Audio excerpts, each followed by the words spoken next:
Concéntrate, ¿Estás esperando la musa o qué pedo? 3, 2. Sí, güey. Ay, voy a llorar, güey. Nunca había tardado tanto haciendo un contenido.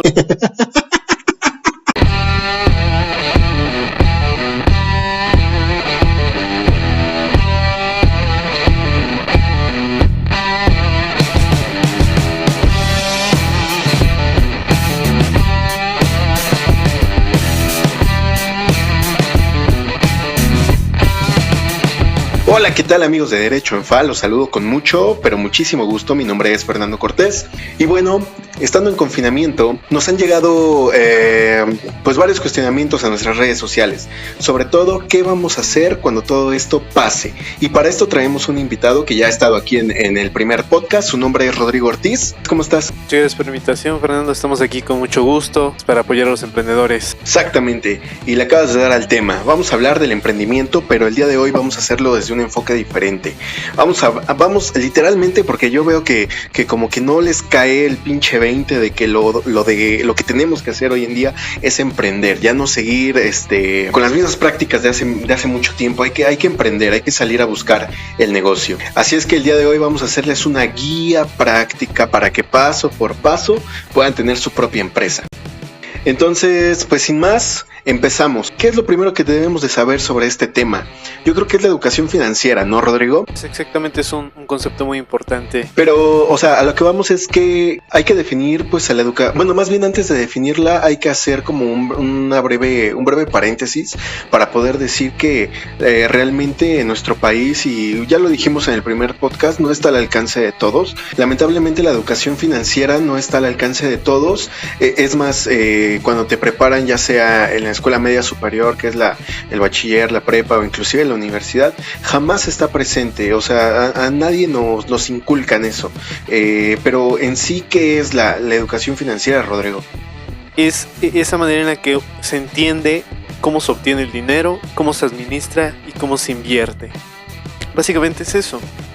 Pero bueno, ya teniendo esta semblanza de lo que es la educación financiera, creemos que necesitan saber cuáles serían esos pequeños conceptos clave, porque necesitamos cimientos, ¿no? Para poder emprender siempre necesitamos cimientos, y si no tenemos pues estas pequeñas nociones, es muy probable que lo que deseamos hacer pues vaya a la quiebra. ¿Tú qué opinas al respecto? ¿Cuáles son estos conceptos, Rodrigo? Básicamente esto se divide en 5 conceptos muy muy importantes y que son las bases de toda la educación financiera. Partimos desde los ingresos, que es dicha transacción que se hace cuando nosotros realizamos una actividad, ya sea un trabajo o vendemos un producto o servicio, etcétera, etcétera, a cambio de un ingreso monetario.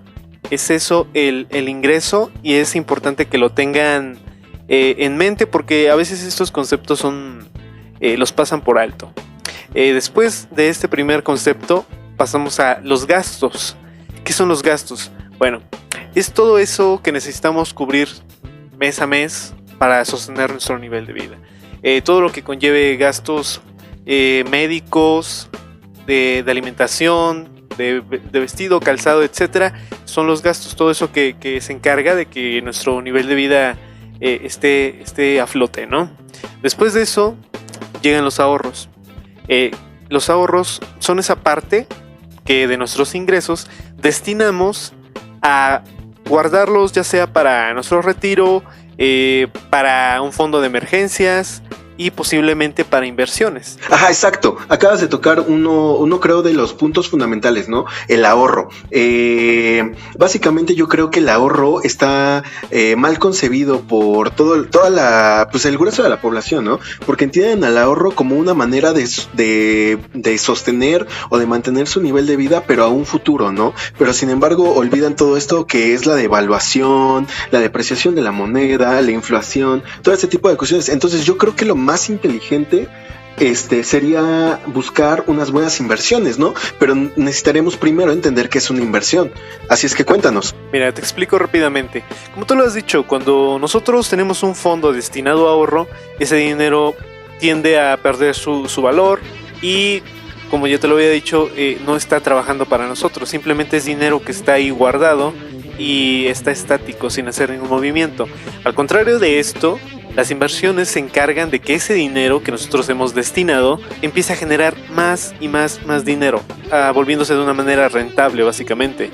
Y ahora que entendemos esto de qué es una inversión, ahora, ¿cómo diversificar nuestras inversiones? O más bien dicho, ¿en qué invertir? ¿En qué podríamos invertir? Mira, lo que siempre se recomienda en invertir son mercados en los que tengamos experiencia. ¿Por qué? Porque el mundo de las inversiones no es un mundo de apuestas, es un mundo en el que estamos poniendo dinero a trabajar, pero con el fin, obviamente, de ganar y de aportar valor a los mercados. Entonces, lo más aconsejable siempre es entrar a un mercado que conozcas de pies a cabeza para poder sacar unos buenos resultados. Ajá, perfecto. Pero muchas veces, pues nuestros clientes, las personas que nos siguen en redes sociales, nos mandan mensajes y nos dicen, ajá, muy bonito todo, ¿no? Ajá, ¿no? Muy bonito todo, pero, ¿qué hago si no tengo ese capital inicial, ese dinero inicial? O sea, ya sé, ya tengo más o menos en qué quiero invertir, ya tengo más o menos cómo es que quiero hacer mi negocio. Sin embargo, no cuento con ese dinero, es decir, con ese capital. ¿Cómo capitalizamos nuestro negocio o cómo levantamos capital sin tener un solo peso ahorrado o en el banco, Rodrigo? Ok, mira, antes que nada, te menciono que para responder esto en parte, tengo que mencionar el quinto punto de los conceptos de la educación financiera, que es el endeudamiento. El endeudamiento es adquirir un préstamo bancario para cubrir esa inversión que se necesita hacer de entrada. Básicamente eso es el endeudamiento. Claramente también el endeudamiento aplica a hipotecas, tarjetas de crédito, etcétera. Pero ahorita lo estamos viendo de una manera como una deuda buena, ¿me entiendes? Ahora, la otra es levantar capital pues con inversores. Es una manera que pues la verdad es un poquito más riesgosa, que te va a consumir más de los activos que se van a generar, pero de igual manera es una forma en la que se puede adquirir capital, porque si te das cuenta la mayoría de empresas multinacionales tienen inversionistas, pero podemos estar de acuerdo con que las pymes que están iniciando no se pueden permitir eso, ¿no? Yo no recomendaría tanto que se busque un capital externo de parte de inversionistas, pero sí que se tratara de hacer endeudamiento. O por consiguiente, la tercera opción que existe, que es iniciar negocios de servicios que requieran pequeñas inversiones, pero que aporten mucho valor al mercado. Perfecto. Oye, pero vamos a tratar de puntualizar o más bien aterrizar toda esta guía precisamente a la situación que ahorita estamos viviendo. Precisamente por eso hacemos este podcast, ¿no? Que es por el hecho de que claro. Pues se viene la verdad es que sí se viene una crisis bastante fuerte. Entonces lo mejor que podemos hacer es emprender, ¿no? Pero ¿de qué manera emprender en medio de una crisis, ¿no? O sea, ahorita todo el mundo pues va a estar endeudado, sobre todo la clase media, tiende mucho a sobrecargar la tarjeta de crédito, a comprar pendejadas que realmente claro. no necesitan, ¿no? Sin embargo, pues ahora ya viene, por ejemplo, yo en mi materia, pues ya vamos a empezar a ver que ya se les vence la hipoteca, ya los quieren embargar, ya los quieren lanzar, todo este tipo de cuestiones, ¿no? ¿Cómo invertir o más bien cómo generar esta capital en medio de esta tormenta que está iniciando? Ok, mira, si bien es cierto que hay una pésima cultura financiera en la sociedad, créeme que es un buen momento para iniciar negocios, no de cualquier tipo, pero sí es un buen momento para iniciar proyectos. Algunos de esos proyectos requieren un capital demasiado bajo. Por ejemplo, en estos momentos algo que está potencialmente ganando mercado es el e-commerce. Como muchos sabrán, incluso Amazon, que es la compañía más grande de e-commerce, creció demasiado estos últimos meses después de que inició la contingencia. Entonces nos damos cuenta ahí de que hay una manera de salir adelante durante la contingencia, pero hay que explotar eso que está funcionando. Además de eso, también hay otras cosas que están funcionando demasiado bien, como los cursos online, artículos de salud a domicilio, dropshipping, que igual podría considerarse parte del e-commerce, y servicios de cualquier tipo online, como por ejemplo diseño, consultoría, asesorías legales, etcétera, etcétera. Todo eso es algo que se puede iniciar con capitales demasiado bajos. ¿Qué pasa con los negocios que necesitan capitales altos? Mira, la verdad que ahorita es un momento para tratar de transicionar a los modelos que se están viendo que ahorita funcionan. ¿Por qué? Porque es el futuro y la verdad, si quieres crear un negocio con el modelo antiguo, la verdad, en un par de años ya no va a ser rentable. Ajá, efectivamente, o sea, básicamente lo que hay que hacer es traspasar todo lo físico a lo digital, ¿no? Básicamente. Exactamente, claro. Pero estamos hablando de que ya serían negocios, pues a lo mejor ya quizás ya definidos, ¿no? Pero por ejemplo, si yo quiero emprender algo, mi tirada, por así decirlo, tendría que ser dirigido todo al e-commerce o al dropshipping, ¿no? Algo así. Claro, mira, no necesariamente tienes que realizar todas las operaciones online, ¿verdad? Pero sí hay muchas cosas que desde hace un par de años ya se podían pasar al modelo online y que ahorita son las que están manteniendo a flote a ciertos negocios y empresas. Entonces, en ese momento ignorar ese tipo de cosas es un error demasiado grande, porque en cualquier momento puede pasar cualquier cosa que desestabilice el mundo de nuevo y va a pasar lo que está sucediendo ahorita con la economía. Entonces, lo mejor es blindarte de esa manera. No importa el negocio que abras, no importa el servicio o producto que des, lo mejor es blindarlo de esta manera. Bueno, y ahora me gustaría saber cómo podemos identificar riesgos para poder armar nuestro modelo de negocio, es decir, cómo identificar qué tipo de productos o servicios para vender o para comerciar son potencialmente buenos o tienen un nivel de riesgo un tanto grande. Todo esto va enfocado a los estudios de mercado y también la definición de un target claro, ¿no? A quién se le va a vender, cómo se le va a vender, para qué se le va a vender, qué necesita esa persona. Es básicamente lo que tú me estás diciendo. Mira,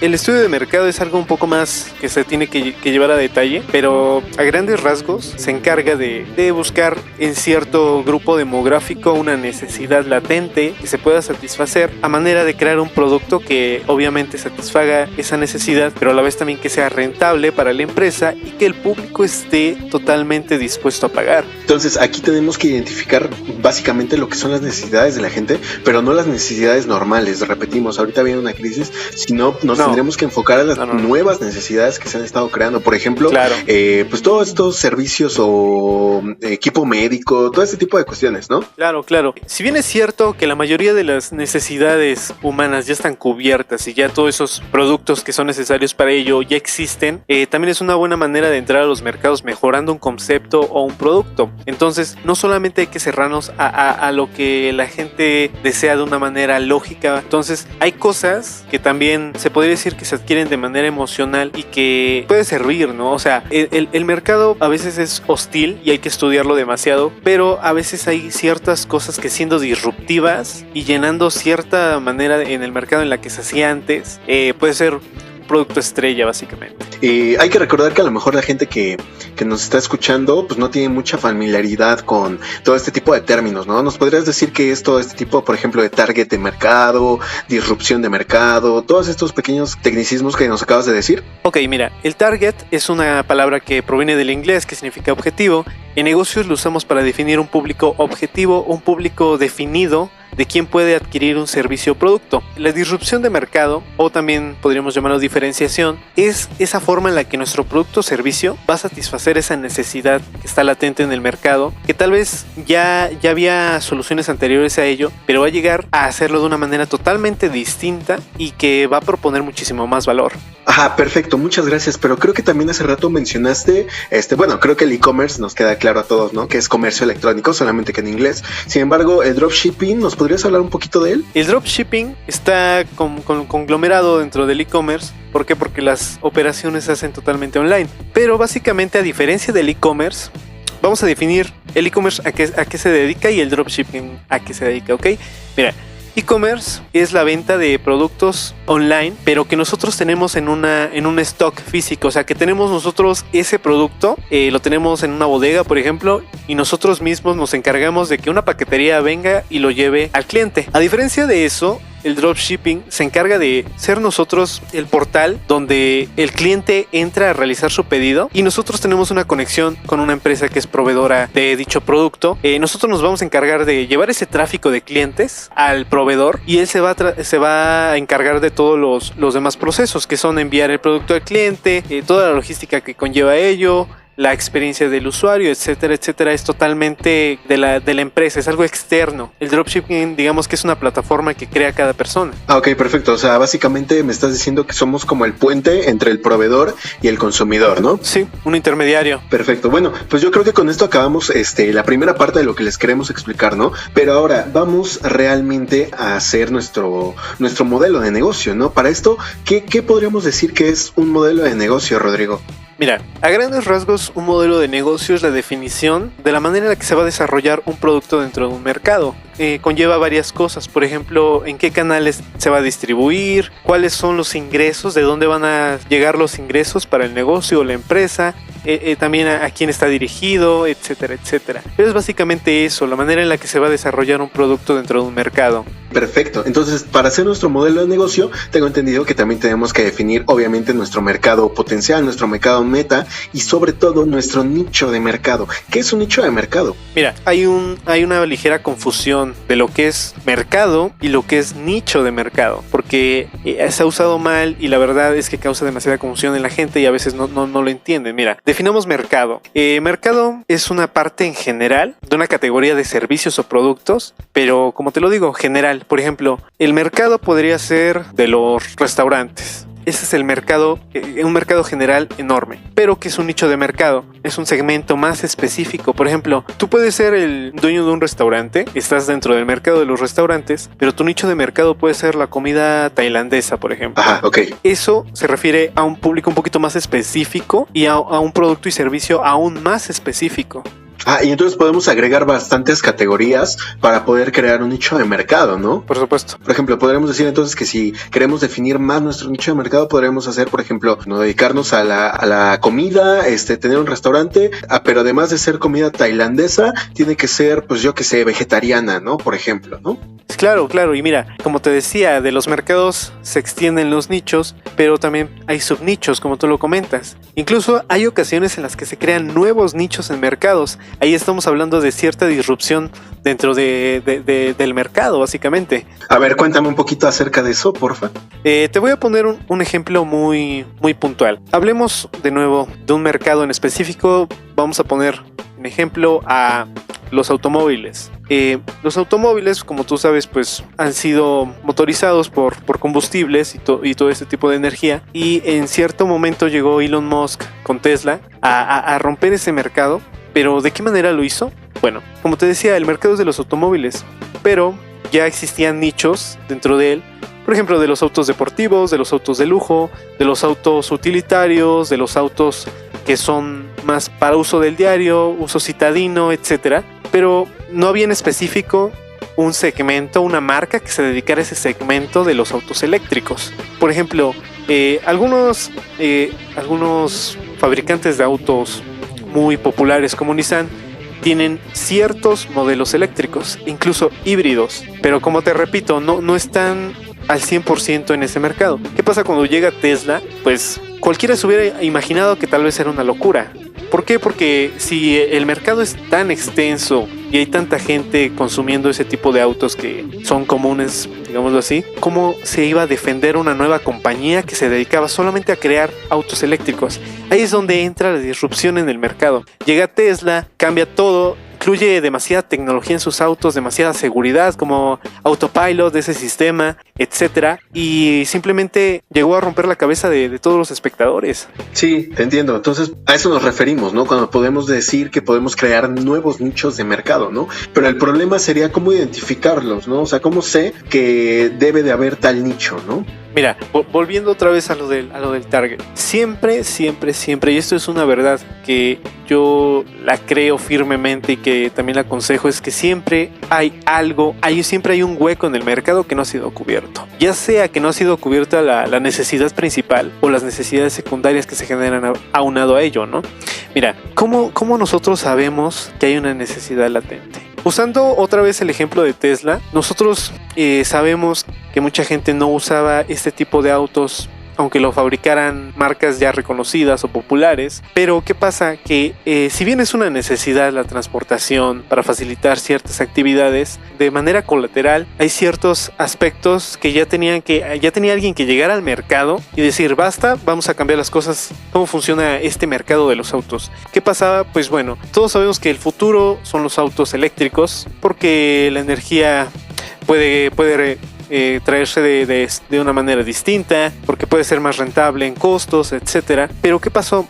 A lo mejor el mercado en ese momento todavía estaba un poco, como se dice coloquialmente, estaba verde, pero era una necesidad real, latente, y que tenía que llegar alguien a imponerlo en el mercado y que esto que se empezara a potenciar. Así es como uno se da cuenta cuando hay necesidades reales que tal vez todo el mundo está ignorando, pero que realmente existen y que si se les da una buena propuesta de valor pueden servir demasiado. Me gustaría hacer un poquito más hincapié en definir el modelo de negocio, ¿no? Dijimos que es como toda la logística, ¿no? Es realmente pues planear de inicio a fin cómo va a funcionar tu negocio, ¿no? ¿O me equivoco? Mira, como tú lo has dicho, el modelo de negocio es la columna vertebral de cada negocio o de cada empresa. Es la manera en la que vamos a desarrollar paso a paso nuestro negocio o a futuro empresa. Ok, entonces pues me gustaría un poquito más entrar a fondo a lo que es el modelo de negocio, ¿no? Ya dijimos que es como la columna vertebral, ¿no? Es realmente definir toda la logística de inicio a fin, cómo vamos a operar, ¿no? Pero realmente me gustaría profundizar. A ver, te escucho, Rodrigo. Bueno, mira, como ya lo habías mencionado, un modelo de negocio es parte vital. Es algo muy importante para poder desarrollar correctamente nuestra empresa o nuestro negocio. Vamos a partir de ciertos conceptos. Por ejemplo, los segmentos de mercado a los que nos vamos a dirigir.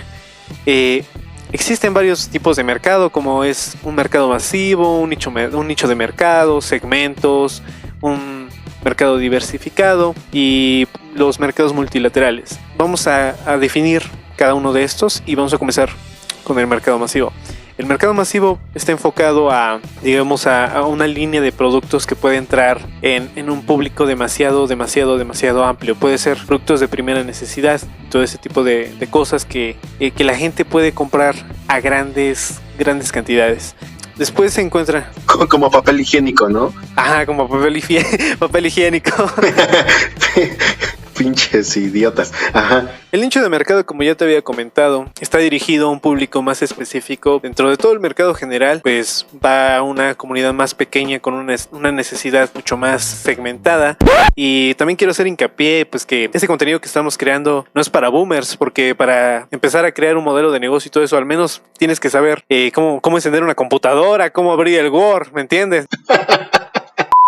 Bueno, pasamos a los segmentos. Pues esas son igual parte de, digamos que de los nichos, nada más que hay ciertos matices entre un nicho y esto. Es como te decía hace rato, pues se podría decir que es una subcategoría del nicho, es algo todavía más específico y que también está buscando satisfacer esas necesidades que están un poquito fuera de lo general, pero que están ahí latentes y existen. El mercado diversificado básicamente es que la misma empresa, valga la redundancia, diversifique esos servicios entre segmentos que no están relacionados. Es decir, que esa misma empresa empieza a crear productos y servicios y los manda a nichos de mercado o a mercados en general que no tienen nada que ver, no están relacionados. Y para concluir vamos a platicar de los mercados multilaterales, que básicamente es que una misma empresa se encargue de crear un servicio y a la vez también hacer que ese servicio sea rentable. ¿En cómo podríamos aplicar esto? ¿Cómo lo podríamos ejemplificar? Por ejemplo, con una empresa de tarjetas de crédito. Esa misma empresa necesita una gran cantidad de usuarios que utilicen las tarjetas para comprar, pero también necesita una gran cantidad de comercios que acepten esas tarjetas de crédito. De otra manera, ese modelo no serviría y no sería rentable. Es básicamente a lo que refiere los mercados multilaterales. Bueno, y con esto entonces me imagino que concluimos con esta parte. Sin embargo, me gustaría hablar de las propuestas de valor, ¿no? Porque al final de cuentas, pues es también una parte medular, ¿no? Claro, y es algo muy importante para que un negocio llegue a romperla en el mercado y en verdad a la gente le gusta, porque si no hay una propuesta de valor, pues la competencia te va a tragar vivo. ¿Cómo se define la propuesta de valor? Una marca o un producto, un servicio, etcétera, tiene que facilitar algo, tiene que facilitar un trabajo, un proceso, debe tener cierta personalización, debe tener un buen desempeño, tiene que ser novedoso, debe de tener una marca que evoque estatus y confianza, y tiene que tener un diseño atractivo, que la gente sienta que vale la pena comprarlo, tal vez solamente con verlo. Ok, por ejemplo, en el podcast anterior habíamos dicho que el mexicano, pues como que no sabe vender, ¿no? El mexicano y el latino. Sin embargo, ¿tú crees que ahorita en esta crisis, por ejemplo, hace rato dijimos que podríamos vender artículos, pues de suministros médicos, todo lo que tenga que ver con este tipo de cosas de la salud? ¿Crees que no importa la propuesta de valor que le hagas a tu cliente? Sin embargo, vas a vender porque vas a vender debido a que es un producto, por así decirlo, ahorita de primera necesidad. Mira, ese tipo de productos que, como tú lo dices, son de primera necesidad y cotidianos, puede ser que no sea necesario agregar tanto valor para que la gente lo compre. También hay que ser realistas y hay que definir que hay negocios, hay empresas que ya llegaron a ofrecer demasiado valor al mercado y que ni con la crisis se van a caer. Un ejemplo de esto es Starbucks. Aunque esté la crisis, la gente va a seguir consumiendo esos cafés que a lo mejor son caros, pero que han dado cierta sensación de personalización, una experiencia al usuario distinta. Esa es la realidad. Detrás de eso no hay otra cosa que saber vender y ofrecer un valor real. Ok, perfecto, Rodrigo. Entonces me gustaría definir solamente algunas cuestiones. Por ejemplo, si ahorita los consumidores de nuestro contenido quisieran hacer un negocio a partir de todo lo que nosotros les estamos diciendo, ¿cuál sería la manera correcta de ofrecerles valor a sus clientes, no? Además de lo que ya habíamos comentado hace un rato, hay algo todavía más importante. Hay cosas que el cliente siempre va a querer en los productos, como por ejemplo que el costo sea más accesible, que el riesgo de obtener un producto sea bajo, que tenga garantías y que haya cierta practicidad, que sea un producto que no se tenga que estar batallando para hacerlo funcionar básicamente. Eso es algo muy importante que cuando ofreces valor tienes que recalcarlo para que el cliente lo puedas convencer de una mejor manera. Y es que bueno, toda esta parte de modelos de negocio es una parte bastante extensa y precisamente por eso vamos a estar sacando la segunda parte donde nosotros te vamos a decir cómo hacer operativo un modelo de negocio, seas quien seas la persona de la carnicería, seas el vato de los tamales, tengas el negocio que sea, nosotros queremos ayudarte, contribuir con nuestro grano de arena a hacer que pues, la economía mexicana no se vaya a la mierda, ¿no? Porque realmente quienes van a sufrir más son las pequeñas y las medianas empresas. Si ustedes caen, si ustedes desaparecen, México colapsa. Si este podcast y el siguiente reciben apoyo de toda la comunidad, estaremos haciendo un stream para que totalmente en vivo ustedes puedan enviar sus preguntas de cómo habilitar los modelos de negocio y todo lo que vamos a platicar, todo el valor que vamos a arrojar en estos podcasts para que ustedes lo puedan aplicar de una manera fácil y hoy mismo a su negocio. En efecto, y luego de haberse tragado todo este spam, vamos a continuar con la parte de derecho societario, porque una parte muy importante es con quién demonios te vas a asociar, ¿no? Sí, es importante esa parte porque pues, un socio es para toda la vida y lo mejor es evitar problemas siempre. Exactamente. Ahora sí ya entramos un poquito más a la parte pues legal. Hay una rama del derecho precisamente que se encarga de todo esto, se llama derecho societario, y lo que yo te podría recomendar, o bueno, lo que Corporativo Jurídico FA siempre recomienda a sus clientes es definir tu tipo de sociedad ideal. ¿A qué nos referimos con esto? Bueno, hay una amplia gama de sociedades. Tenemos las sociedades financieras, tenemos las sociedades mercantiles, tenemos las sociedades civiles y hay algo también, ahí un pequeño paréntesis, las asociaciones civiles. Estas últimas no les hagan mucho caso porque generalmente no tienen ánimo de lucro y es lo que hacen, por ejemplo, las fundaciones, todos estos grupos de ayuda se constituyen pero en asociaciones civiles, ¿no? Lo que a nosotros nos interesa son, por ejemplo, las sociedades financieras, las sociedades mercantiles y las sociedades civiles. ¿Qué podemos decir acerca de esto? Bueno, las sociedades financieras pueden ser de objeto múltiple y de objeto limitado.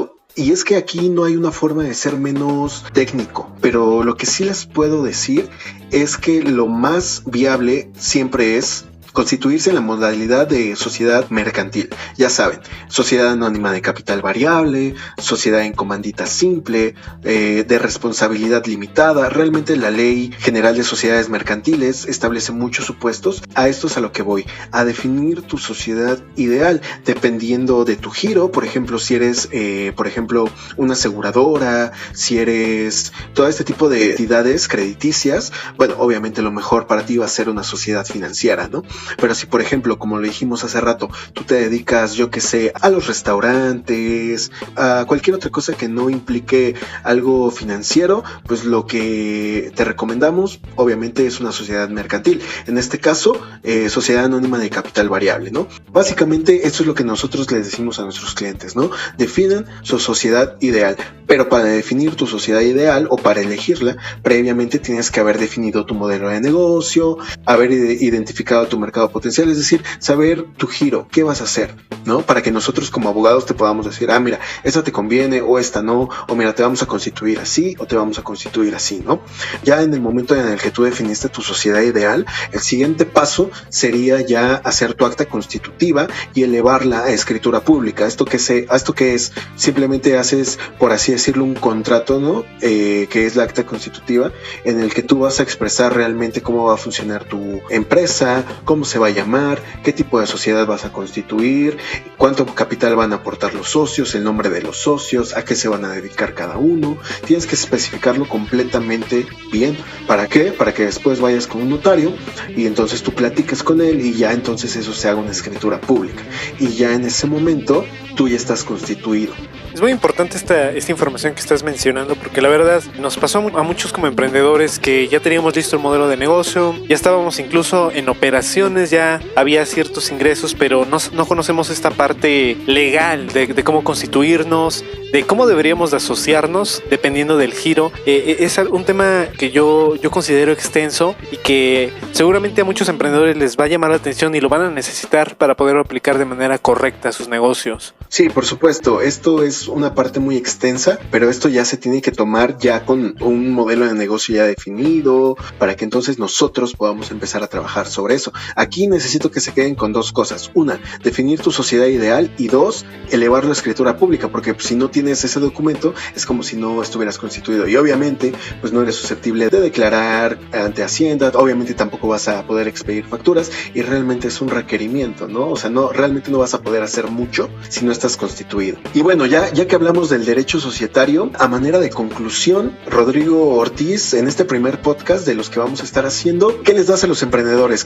¿Con qué mensaje específicamente quieres que se queden? Bueno, pues antes que nada quiero animar a todas las personas que tienen ese deseo de emprender a que lo hagan, no importa cómo inicien, lo importante es iniciar, y pues que tengan en cuenta estos consejos, estos tips que hoy les hemos aportado, que este podcast lo apoyen para que no se pierdan la segunda parte, y si lo apoyan, pronto estaremos haciendo un live para hablar directamente con todas esas personas que están iniciando en esto del emprendimiento, de crear negocios, empresas. Y pues nada, ustedes saben que aquí en Derecho en FA siempre se les estará aportando muchísimo valor para que lleven adelante esos proyectos. A por ello. Y para los nuevos seguidores de esta comunidad Derecho en FA, queremos decirles que ya habíamos hecho una colaboración anterior en el podcast ¿Por qué América Latina no quiere emprendedores?, con Rodrigo Ortiz, en el cual nos explicó a qué se dedica, pero vale la pena volverlo a decir. Rodrigo, cuéntanos un poco acerca de lo que estás haciendo. Me presento, mi nombre es Rodrigo Ortiz, soy CEO y consultor en Raga México, una empresa de soluciones audiovisuales que apoya a los emprendedores, y espero que el contenido que hoy hemos compartido con todos ustedes sea provechoso para su negocio y que sus proyectos vayan de puta madre. ¿Cuáles son tus redes sociales, Rodrigo? En Instagram síganme como Rodrigo Ortiz Business y sigan también a Raga. Estamos en Facebook e Instagram como Raga México. Ahí encontrarán mucho contenido para emprendedores que esperamos que ojalá les guste demasiado. Y bueno, pues ya saben que nosotros siempre les dejamos nuestras redes sociales en la descripción. Tenemos presencia en Twitter, en Instagram, en Facebook, y sobre todo tenemos un blog. Para todos aquellos que se sientan más intelectuales y que les guste leer, pues bueno, ahí también pueden empezar a checar nuestras entradas. Tenemos colaboraciones con otros abogados y tratamos temas diversos. Y sin más, pues nos despedimos. Muchísimas gracias, Rodrigo, y esperamos que este podcast tenga muchísimo apoyo. Gracias a ti, Fernando, por la invitación. Es un gusto colaborar nuevamente con Derecho en FA. Así es que no tengan miedo de aventarse, no tengan miedo de emprender. Para eso nosotros estamos aquí. Recuerden que las crisis son precisamente para eso, para mover el tablero e inclinarlo a nuestro favor. Acuérdense, podemos hacernos los nuevos ricos. ¡Adiós!